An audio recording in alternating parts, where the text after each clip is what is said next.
நீதிபதி ஜிஆர் சாமிநாதன், லட்சுமி நாராயணன் அந்த வழக்கில் வெக்கேஷன் கோர்ட்டில் நடந்து கொண்ட முறை, திருப்பரங்குன்ற வழக்கில் நடந்து கொண்ட முறை, நீதிபதிகள் ஜெயச்சந்திரன், ராமகிருஷ்ணன் அமர்வு இந்த விஷயங்கள்லாம் பரிசீலிக்காமல் தீர்ப்பு கொடுத்தது எல்லாத்துக்கும் சேர்த்து ஒரு கொட்டு நல்லா வச்சுருக்குறாங்க அப்படின்லாம் நான் அதுக்கு தலைமை நீதிபதி சூரியகாந்த் என்ன சொல்கிறாருன்னா, அப்பாயின்மெண்ட் போட்டால் அதையும் ஹைகோர்ட்டில் நீங்கள் செட்டில்சைட் பண்ணலாம்ல, ஹைகோர்ட்டில் அதுக்கு கேஸ் போட்டு ஸ்டே வாங்கலாம்ல, அப்போ என்ன அர்ஜென்சி? மூணாவது, இது கிளியர் கேஸ் ஆஃப் ஃபோரம் ஷாப்பிங்ன்றதை வேறு வழியில் வில்சன் உச்சநீதிமன்றத்தில் சொல்லிட்டார். மதுரை பெஞ்சை புறக்கணித்து சென்னையில் ஃபைல் பண்ணியிருக்கிறாங்க.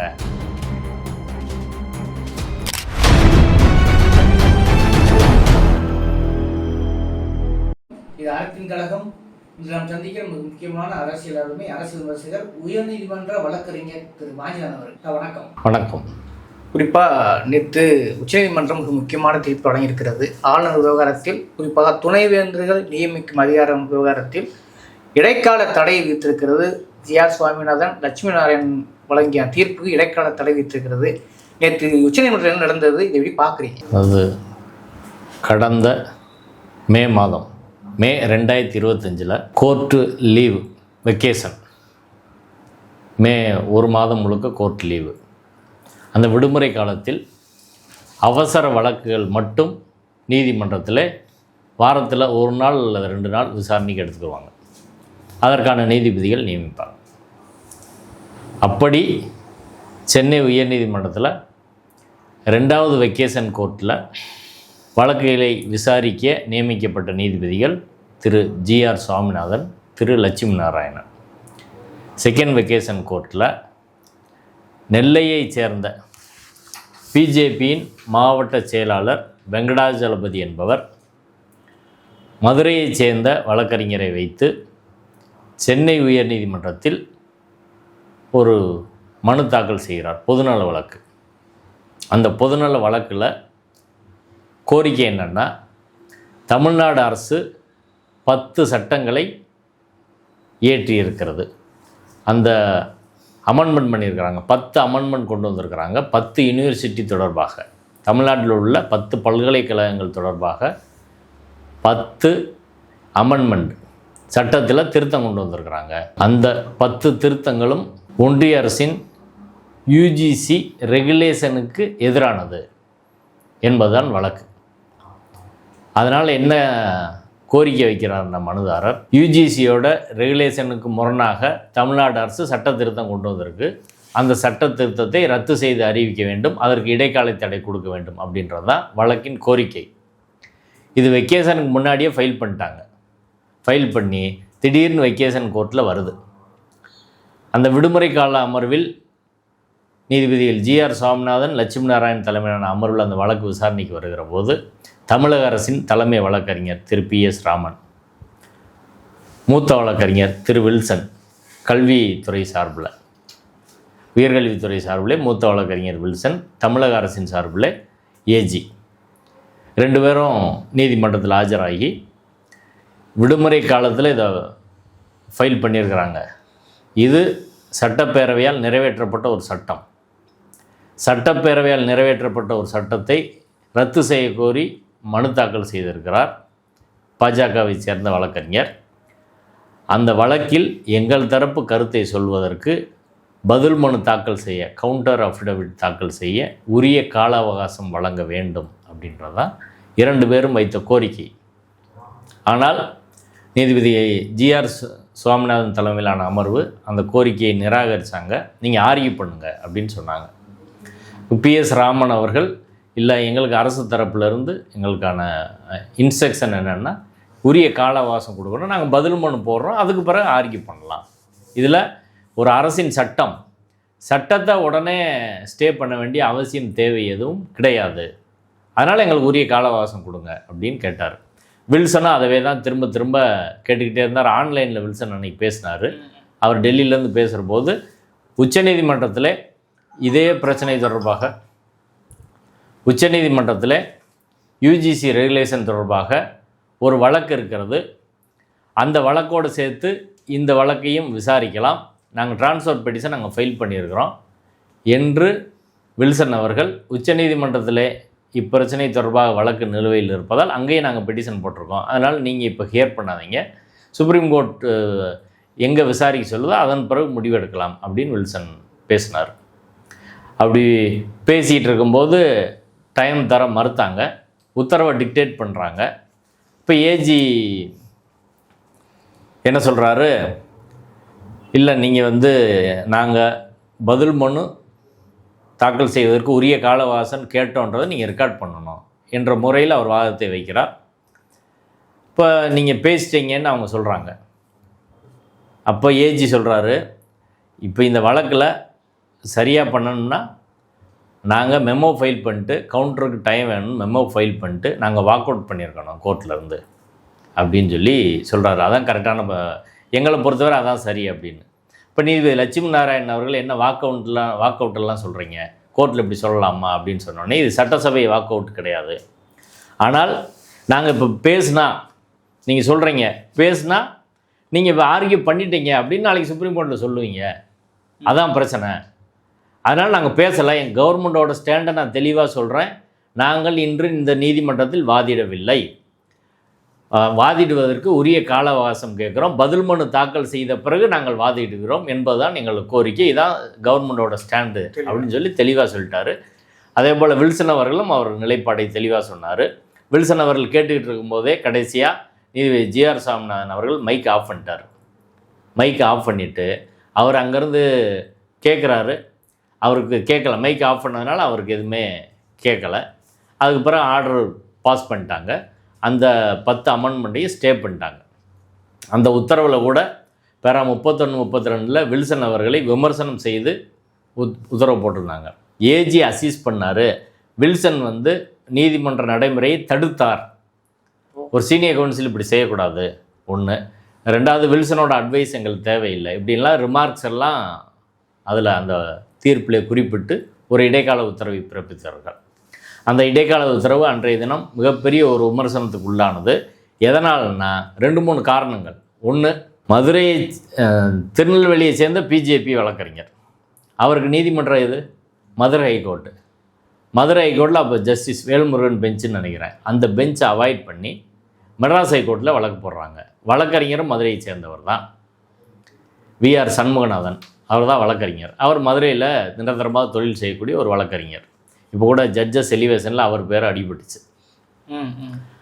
இப்போ இவங்க 2 பேரும் சென்னையில் ஏன் இந்த வழக்கை அங்கே போய் தாக்கல் பண்ணணும் அப்படின்ற கேள்வி, இது ஃபோரம் ஷாப்பிங்கா, பெஞ்சு செலக்ட் பண்ணி பண்ணுறாங்களா அப்படின்றது ஒரு கேள்வி வந்துச்சு. ரெண்டாவது கேள்வி என்ன வந்துச்சுன்னா, அவசரமாக விடுமுறை காலத்தில் இந்த வழக்கு எப்படி நம்பர் பண்ணாங்க, ரிஜிஸ்ட்ரி யார் சொல்லி நம்பர் பண்ணாங்க? மூன்றாவது, நீதிபதிகள் உரிய வாய்ப்பு தராமல் ஏன் இடைக்கால தடை கொடுத்தாங்க அப்படின்ற 3 விஷயம். 4வது விஷயம், அதனால் இன்று தமிழ்நாட்டின் பல்கலைக்கழகங்கள் இன்றைக்கு வரை தத்தளிக்கிறது காரணம் அந்த உத்தரவு. பல்கலைக்கழகங்களுக்கு துணைவேந்தர் இதனால் இன்றைக்கு வரை நியமனம் பண்ண முடியல, எல்லா பாதி பல்கலைக்கழகம் நாசமாக போச்சு இதுலன்னு வைங்க. இப்போ இவ்வளோ பிரச்சனையை உண்டாக்கக்கூடிய ஒரு சட்டத்திற்கு அவசரமாக ஏன் ஸ்டே கொடுக்கணும் என்ற கேள்வி அன்றைக்கே எழுப்பப்பட்டது. நானும் அதை பற்றியெல்லாம் பல்வேறு வீடியோக்கள் பேசியிருக்கிறோம், பல்வேறு இன்டர்வியூ கொடுத்துருக்குறோம். இப்போ அதற்கு எதிராக உச்சநீதிமன்றத்தில் அந்த இடைக்கால உத்தரவுக்கு எதிராக தான் உச்சநீதிமன்றத்தில் வழக்கு என்பது தமிழக அரசின் சார்பிலே, கல்வித்துறை சார்பிலே, உயர்கல்வித்துறை சார்பிலே உச்சநீதிமன்றத்துக்கு போனாங்க. அந்த உச்சநீதிமன்றத்தில் நேற்று 3 நீதிபதிகள் அமர்வு, தலைமை நீதிபதி சூர்யாகாந்த், அடுத்து இருக்கிற 2 நீதிபதிகள், நீதிபதி பக்சி, நீதிபதி பாஞ்சோலி, இந்த 3 நீதிபதிகள் தலைமையிலான அமர்வில் தான் நேற்று அந்த வழக்கு விசாரணைக்கு வந்தது. விசாரணைக்கு வந்தபோது தலைமை நீதிபதி கேட்ட கேள்வி, அந்த மனுதாரர் தரப்பு வழக்கறிஞர் பிஜேபியோட வெங்கடாசலம் இருக்கார்ல, அவரிடம் கேட்டது, உரிய கால அவகாசம் கொடுக்காம எதுக்கு இந்த இன்ட்ரீம் ஆர்டர் பாஸ் பண்ணாங்க? குறிப்பாக அவர் நாயுடு என்ற ஒரு தர்ம சேஷாஸ்திரி நாயுடு என்பவர் தான் மனுதாரருக்காக ஆஜரானவர். அவர்கிட்ட தலைமை நீதிபதி கேட்குறாரு, mister Naidu, is it correct that after 5 days the writ petition was allowed without hearing on merits? Petition file பண்ண 5வது நாளில் நீங்கள் இப்படி நீதிமன்றம் அரசு தரப்புக்கு வாய்ப்பு கொடுக்காமல் உத்தரவு போடலாமா? இது இப்போ எந்த வகையில் சரி அப்படின்ற கேள்வியை அவரிடம் நேரடியாக எழுப்புகிறார். ஜஸ்டிஸ் பக்சியும் ஏன் உரிய கால அவகாசம் அரசு கொடுக்கல, அதே கேள்வி அவரும் கேட்குறாரு. அப்போது ஆஜரான வில்சன் என்ன நடந்துச்சுன்னு சொல்கிறாரு. முதல்ல இது வெக்கேஷன் பெஞ்சில் இந்த வழக்கு எடுத்துருக்கவே கூடாது, ஒரு பாயிண்ட் வில்சன் சொல்கிறது. ரெண்டாவது, ஏப்ரல் மாதம் நோட்டிஃபிகேஷன் வருது, அப்புறம் வந்து வெயிட் பண்ணி மே மாதம் இந்த வெக்கேஷனுக்கு வெயிட் பண்ணி இந்த பெஞ்சில் போடுறாங்க. மூணாவது, இது கிளியர் கேஸ் ஆஃப் ஃபோரம் ஷாப்பிங்ன்றத வேறு வழியில் வில்சன் உச்சநீதிமன்றத்தில் சொல்லிட்டார். மதுரை பெஞ்சை புறக்கணித்து சென்னையில் ஃபைல் பண்ணியிருக்கிறாங்க அப்படின்னா பெஞ்சை சூஸ் பண்ணியிருக்காங்க, தட் இஸ் அதுதான் ஃபோரம் ஷாப்பிங் சொல்கிறோம், குறிப்பிட்ட நீதிமன்றத்தை தேர்வு செய்வது. இப்போ மதுரையிலிருந்து சென்னைக்கு ஏன் வந்தாங்க அப்படின்றத வில்சன் நேற்று உச்சநீதிமன்றத்தில் நேரடியாக கேட்டிருக்கிறார். அடுத்து கவுண்டர் ஆர்டர் ஃபைல் பண்ண எங்களுக்கு டைம் தரல, மைக் ஆஃப் பண்ணிட்டாங்க, என் மேலே ரிமார்க்ஸ் வந்து பாஸ் பண்ணியிருக்கிறாங்க, எல்லா விஷயத்தையும் வில்சன் அவர்கள் பேசியிருக்கிறார். அதற்கு பிறகு வில்சன் சொன்ன முக்கியமான ஒரு விஷயம், இதுவரை கேட்டிராத நடைபெற்றிராத ஒரு நடைமுறையில் மிகவும் நியாயமற்ற முறையில் நீதிபதிகள் நடந்து கொண்டு இந்த உத்தரவு பிறப்பிச்சாங்க. அப்படி சொல்கிறாங்க. ஆமாம், இதே வார்த்தையை அவர் சொல்கிறார்.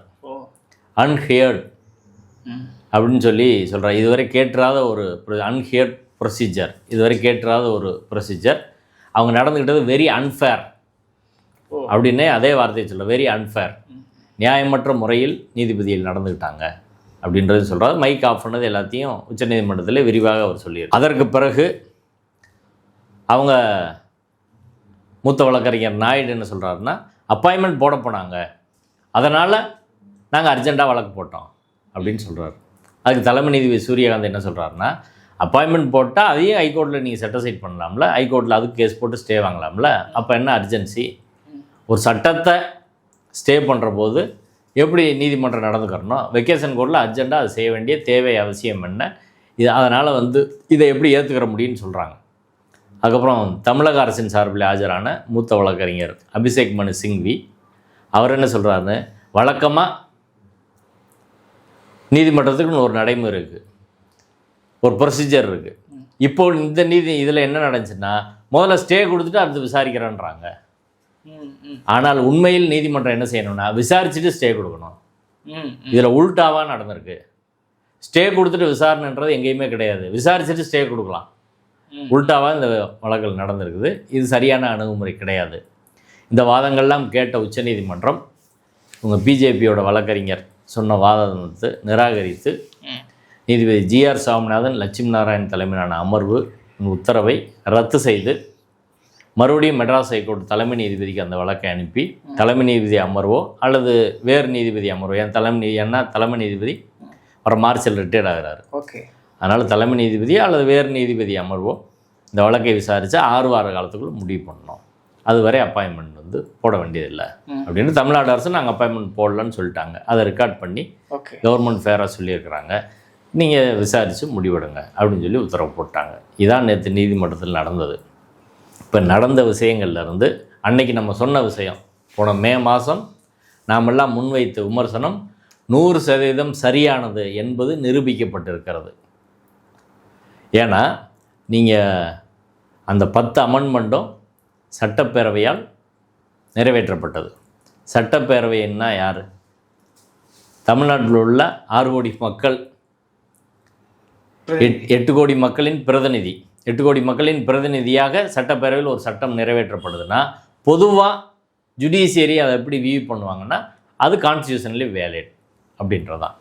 அதுக்கப்புறம் பதில் மனுவெல்லாம் தாக்கல் செஞ்சு விரிவான விவாதத்துக்கு பிறகு தான் அதில் உள்ள சில பிரிவுகளோ அல்லது சட்டமோ செல்லாதுன்னா செல்லாதுன்னு சொல்லுவாங்க. அப்படி தான் என்ஜேஏசி வழக்கில் நடந்துச்சு, இன்னும் பல்வேறு வழக்கில் நடந்துச்சு. எந்த வழக்கிலையும் சுப்ரீம் கோர்ட் எடுத்தோடனே ஒரு சட்டத்துக்கு ஸ்டேயே கொடுக்க மாட்டாங்க. 3 கிரிமினல் சட்டங்கள் கொண்டு வந்தாங்கல்ல, ஸ்டே கொடுத்தாங்களா? கொடுக்கல. காஷ்மீர் ரீஆர்கனைசேஷன் ஆக்டு அந்த 370 அபாலிஷ் பண்ணது, உடனே ஸ்டே கொடுத்தாங்களா? கொடுக்கல. இந்த வழக்கே விசாரித்து முடிக்கல, வழக்கு விசாரித்து முடிச்சிட்டாங்க, ஸ்டே வந்து இமிடியேட்டாக கொடுக்கல. அதே போல் சிஏஏ சட்டம் ஸ்டே வந்து கொடுக்கல. இப்படி பல்வேறு சட்டங்களுக்கு உச்சநீதிமன்றம் ஒருபோதும் எடுத்தோடனே ஸ்டே கொடுக்க மாட்டாங்க. எப்படி பெர்சீவ் பண்ணுவாங்கன்னா, பாராளுமன்றத்திலே சட்டமன்றத்திலே ஒரு சட்டம் நிறைவேற்றப்பட்டால் அது செல்லும் தன்மையுடையதாகத்தான் ஆரம்பத்தில் கருதப்படணும். அதற்கு பிறகு அது அரசியல் சட்டத்துக்கு முரணாக இருக்கா இல்லையான்னு தீர விசாரித்து தான் எதிர்த்தரப்புக்கு வாய்ப்பு கொடுத்து அரசாங்கம் தனது கருத்தை எல்லாம் வைப்பதற்கு வாய்ப்பு கொடுத்து தான் முடிவு பண்ணணும் அப்படின்றதான் உச்சநீதிமன்றம் இதுவரை பல்வேறு வழக்கில் சொல்லியிருக்கிறது. ரெண்டாவது முக்கியமான விஷயம் இந்த வழக்கில் என்னென்னா, பிரின்சிபல் ஆஃப் நேச்சுரல் ஜஸ்டிஸ், இயற்கை நீதி என்பது உரிய முறையில் கடைபிடித்தே ஆக வேண்டும். அது தவிர்க்க இயலாத ஒரு நடைமுறை, அரசியல் சட்ட நடைமுறை என்பது உச்சநீதிமன்றம் இந்த வழக்கில் உறுதி செஞ்சுருக்கு. நீங்கள் முறையாக வாய்ப்பு கொடுக்காம, எந்த தரப்புக்கும் வாய்ப்பு கொடுக்காம ஒரு தீர்ப்பு கொடுத்தீங்கன்னா அந்த தீர்ப்பு என்பது ரத்தாகும் அப்படின்றதான் உச்சநீதிமன்றம் இந்த வழக்கில் சொல்லியிருக்கிற முக்கியமான செய்தி. இப்போ ஒரு சட்டத்துக்கு அதை இமிடியேட்டாக ஸ்டே கொடுக்கக்கூடாது. ரெண்டாவது, வெக்கேஷன் பெஞ்சில் இதை அவசரமாக விசாரிக்க வேண்டிய தேவை அவசியம் இல்லை. மூன்றாவதாக, நேச்சுரல் ஜஸ்டிஸை ஃபாலோ பண்ணணும். இயற்கை நீதி அடிப்படையில் எல்லா தரப்புக்கும் வாய்ப்பு கொடுத்து அவங்க ஆர்கியூமெண்ட்டை கேட்டு முடிவு பண்ணணும் அப்படின்றதான் உச்சநீதிமன்றம் இந்த வழக்கில் சொல்லியிருக்கிற 3 முக்கியமான விஷயங்கள். இந்த வழக்கில் மட்டும் இல்லை, இதற்கு முன்பாக சென்னை உயர்நீதிமன்ற தலைமை நீதிபதி அவர்களும் ஜனநாயக வழக்கில் அது சொன்னாங்க. ஜனநாயகன் வழக்கு போன 27/1/2025 ஜனநாயகன் விஜய் படம் தொடர்பாக தீர்ப்பு வந்துச்சு.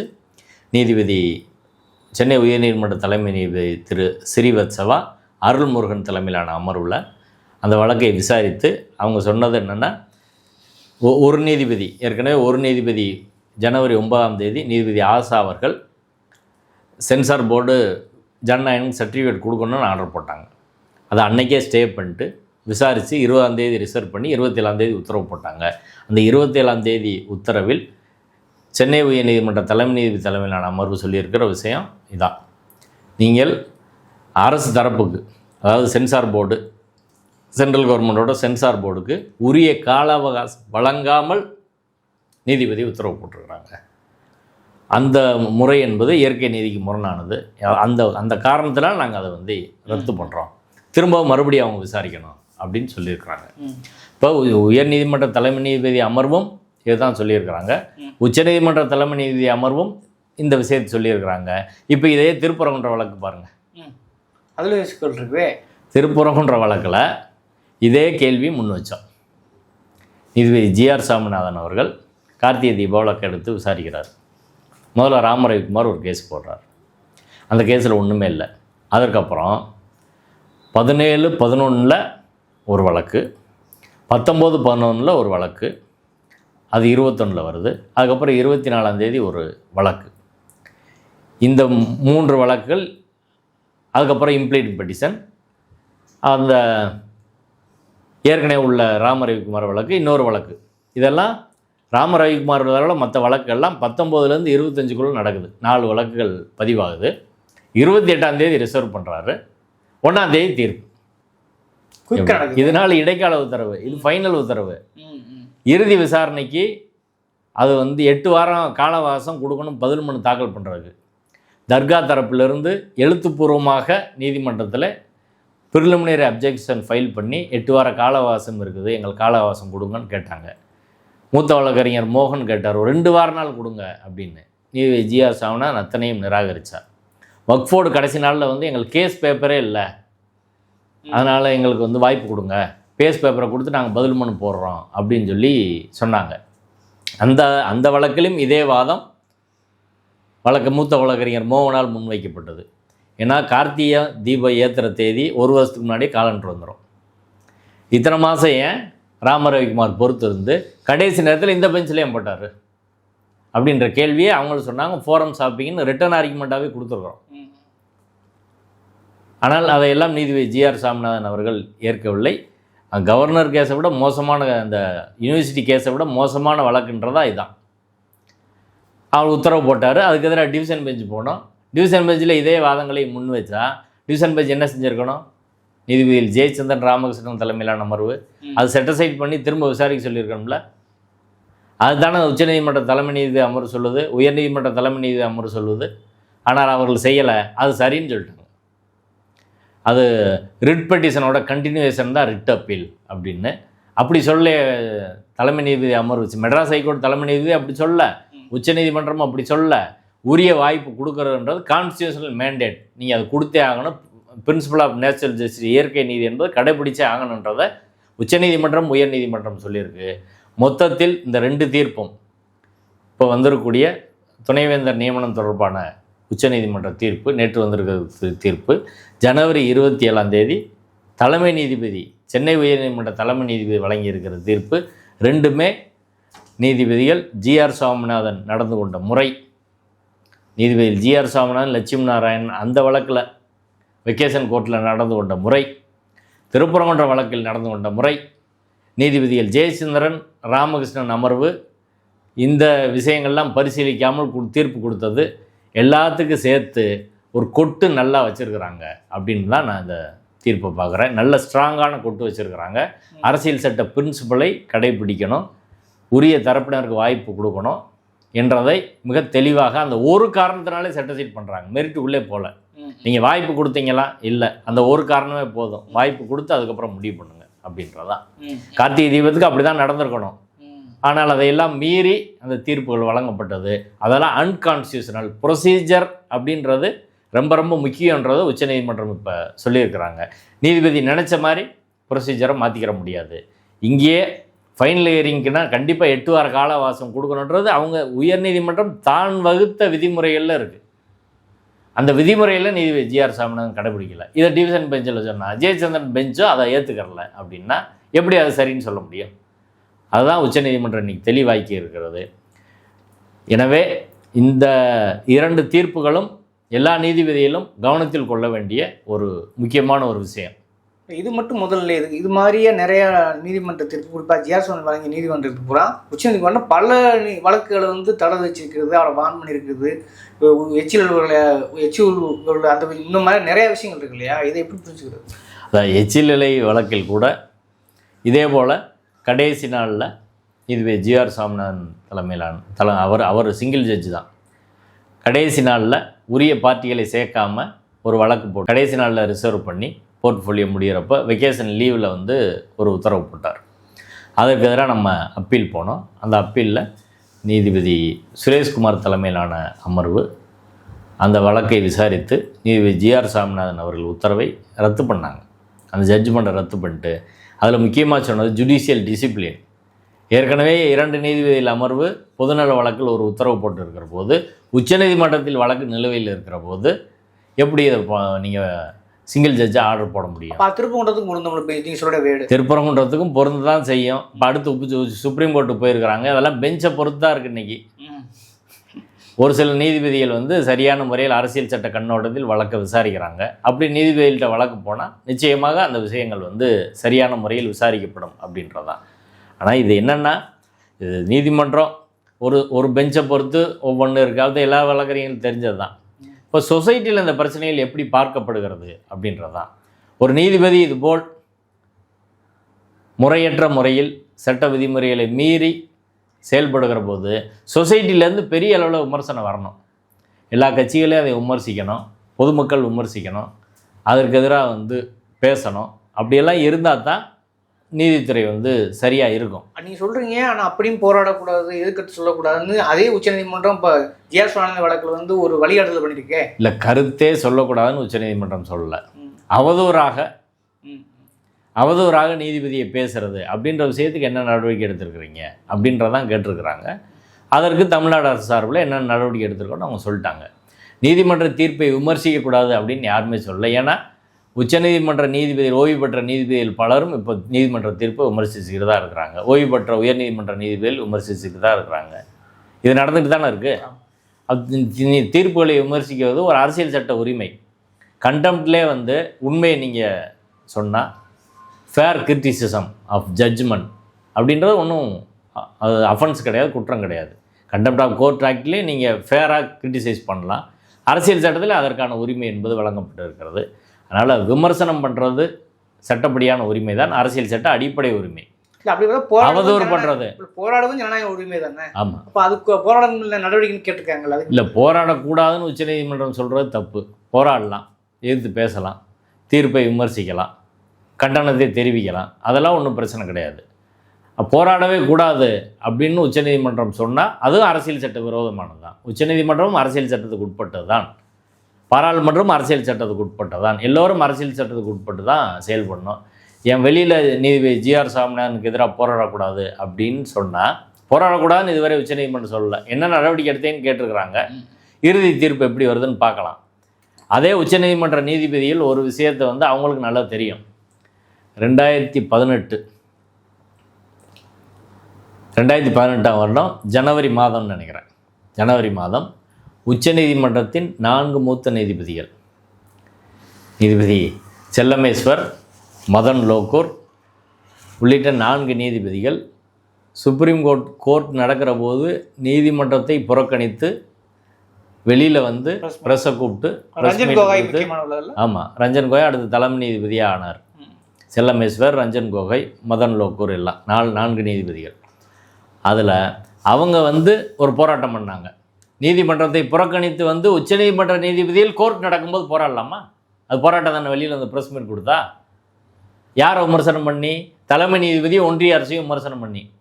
தலைமை நீதிபதிக்கு எதிராக உச்சநீதிமன்றத்தின் 4 நீதிபதிகள் கோர்ட்டிலேருந்து வெளியில் வந்து நீதிமன்ற நடவடிக்கையை புறக்கணித்து போராடுகிற போது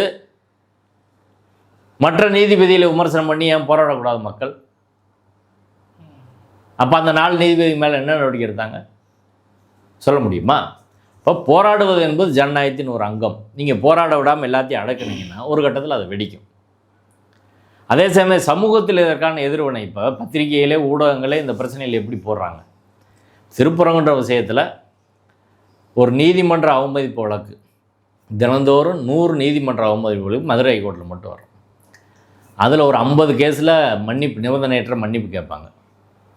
அந்த வழக்கை முடிச்சு வச்சுருவாங்க. இது டெய்லி நடக்கிற ஒரு ரொட்டீன் நடவடிக்கை. ஆனால் திருப்பரங்குன்ற வழக்கில் மதுரை மாவட்ட ஆட்சியர் மன்னிப்பு கேட்டார்ன்றதை தமிழ் இந்து பத்திரிகையில், பெரிய செய்தி, இந்து தமிழ் திசையில் தலைப்பு செய்தி. சரி போடுறீங்கல்ல, நீங்கள் நீதிபதி ஜி.ஆர். சாமிநாதன் அவர்கள் உத்தரவை உச்சநீதிமன்றம் ரத்து பண்ணியிருக்க, அதையும் தலைப்பு செய்தியில் போடுங்க. ஆட்சியர் அங்கே ஒரு கலவர சூழல் வரும்போது 144 போட்டதுக்கு அவர் அதில் தவறே பண்ணலை. அந்த தீர்ப்பே இன்றைக்கி கிடையாது, டிவிஷன் பெஞ்ச் தீர்ப்பு தான் இருக்குது. அந்த தீர்ப்பில் போடப்பட்ட உத்தரவுகள் எல்லாமே சட்டவிரோதமான உத்தரவுகளாக தான் இருக்குது. ஒரிஜினல் ஆர்டரில் கமிஷனரும் மதுரை சிட்டி போலீஸ் கமிஷனர் பாதுகாப்பு கொடுக்கணும், கோயில் ஈவோ தீபம் ஏற்றணும் அப்படின்றதா ஒரிஜினல் ஆர்டரு. December 1 order. அது போகிற போது அங்கே ஒரு கலவர சூழல் வர்றதுனால கலெக்டர் 144 போடுறாரு. அதுக்கு பிறகு தான் அந்த கலெக்டர் 144ல் வராரு. அது அடுத்த வழக்கு. அப்படி வருகிற போது அந்த 144 சரியா தப்பா அப்படின்றத கூட முறையாக விசாரித்து கலெக்டர் தரப்பு கேட்டு தானே முடிவு பண்ணியிருக்கணும். அதையும் நீதிபதி ஜி.ஆர். சாமிநாதன் ரத்து பண்ணார். இப்போது ஒரு முறைகேடான முறையில், சட்டவிரோதமான முறையில் போடப்பட்ட ஒரு உத்தரவுக்கு கலெக்டர் மன்னிப்பு கேட்குறாரு. அதை மிகப்பெரிய தலைப்பு செய்தியாக போடுறீங்க. உச்சநீதிமன்ற தலைமை நீதிபதி ஒரு முக்கியமான உத்தரவு போட்டிருக்காரு. நீதிபதி ஜி.ஆர். சாமிநாதன் உத்தரவை ரத்து பண்ணியிருக்கிறாரு. அதை இந்து தமிழ் திசை ஏன் முதல் பக்கத்தில் போடல? 3வது பேஜில் போட்டு சின்ன கட்டணம் இன்னைக்கு பார்த்தோம். எது அப்போ ஒரு ஆர்எஸ்எஸோட ஒரு விங்கு போல், ஆர்எஸ்எஸ் பத்திரிகை போல் இந்து தமிழ் திசை செயல்படலாமா? ஆங்கிலேருந்து எப்படி இருக்கிறாங்க, தமிழ்லேருந்து நீங்கள் எப்படி இருக்கீங்க? இந்த விஷயத்தில் மட்டும் இல்லை, பல்வேறு விஷயங்களில். இன்றைக்கி மடப்புறம் அஜித்குமார் கொலை வழக்கில் முதல் பக்க செய்தி போடுறீங்க சரிங்களா? மோடி அமெரிக்கா பிரச்சனை இருக்குல்ல, இன்றைக்கி ஃபைல்ஸு ஸ்டீஃபன் ஃபைல்ஸ் இருக்குல்ல, அது முதல் பக்கத்தில் போடுவீங்களா? இப்போது கிட்டத்தட்ட ஆர்எஸ்எஸ் பிஜேபின்னு ஒரு பிரச்சார உறுப்பாகவே இந்து தமிழ் திசை மாறி இருக்குது அப்படின்றத நம்ம பார்க்க முடியுது. ஊடகங்கள் இப்படி இருந்தால் என்ன செய்ய முடியும்? அதே போல் வழக்கு நீதிபதி ஹரிபிரந்தாவன் பேசுகிறதெல்லாம் பெரும்பாலான ஊடகங்கள் இப்போ புறக்கணிக்க ஆரம்பிக்கிறாங்க. அதெல்லாம் ஒரு மோசமான ஒரு அணுகுமுறையாக இருக்கிறது. ஊடகங்களும் சங் பரிவார அமைப்பில் முழு கட்டுப்பாட்டில் போயிட்டாங்க அப்படின்றது தான் இந்த செய்திகள் வந்து உணர்த்துது. இப்போ நீதிமன்றம் என்ன சொன்னாலும் அது இறுதி கிடையாது. அது நீதிபதிகளும் தவறு செய்வார்கள் அப்படின்றதுக்கான உதாரணம் தான் இந்த தீர்ப்பு. எனவே ஒரு தீர்ப்பு தவறாக வருகிற போது, அரசியல் சட்டத்துக்கு விரோதமாக வருகிறது, எல்லோரும் அதை எதிர்த்து குரல் எழுப்ப வேண்டும் என்பதுதான் இந்த தீர்ப்பு சொல்லும் செய்தி. நன்றி சார். நன்றி.